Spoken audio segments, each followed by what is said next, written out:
And lastly, and I leave it lastly to Cuba because it's one that's been more enduring, the problem in Cuba basically is that despite being a communist regime and Marxism not working, is that they've decided, and they thought what they would do is that they would create this holding company. It's called GAESA. It is a company that they own by the Cuban military, and that holding company owns everything that makes money in Cuba. If it makes money in Cuba, they own it, and it generates revenue for them. The Miami Herald just did an expose on GAESA. And while you have electrical blackouts and you have all these other problems economically in Cuba, GAESA is sitting on billions of dollars that they've generated for their permanency. In 2017, the Trump administration sanctioned GAESA.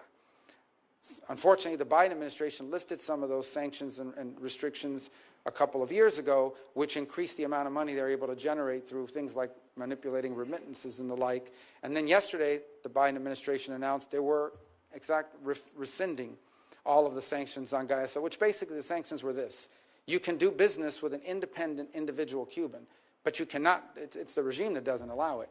You cannot do business with anything owned by that government-run entity. And yesterday they lifted the sanctions on them.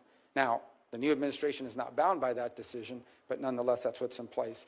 Ultimately, the reality, the moment of truth is arriving.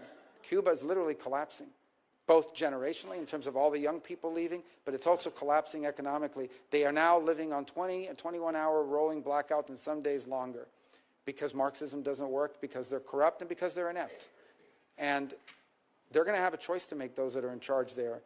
Do they open up to the world? Do they allow the individual Cuban to have control over their economic and political destiny, even though it threatens the security and stability of the regime? Or do they triple down and just say, we'd rather be the owners and controllers of a fourth world country that's falling apart and has lost 10% of its population in the last 2 years? And that's a dynamic that they're facing right now. I hope that they will choose the path of empowering the individual Cuban, so that the individual Cuban has the ability to do what the peoples of virtually every other country in the hemisphere have been able to do at least once in the last 60 years, and some more than once, and that is elect their leaders, vote for their leaders. You think about what happened here today. The Cuban people have no idea what it's like to have an authority figure or someone in charge and power, like I am as a U.S. Senator, sitting here having to answer questions from his colleagues, and also having to have people in the back screaming and protesting against you. You can't do that to a Cuban official. You can't question their decisions.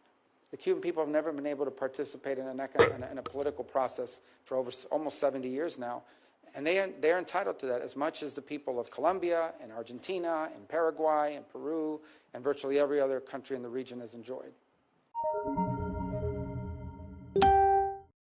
Recibe las noticias en tu celular.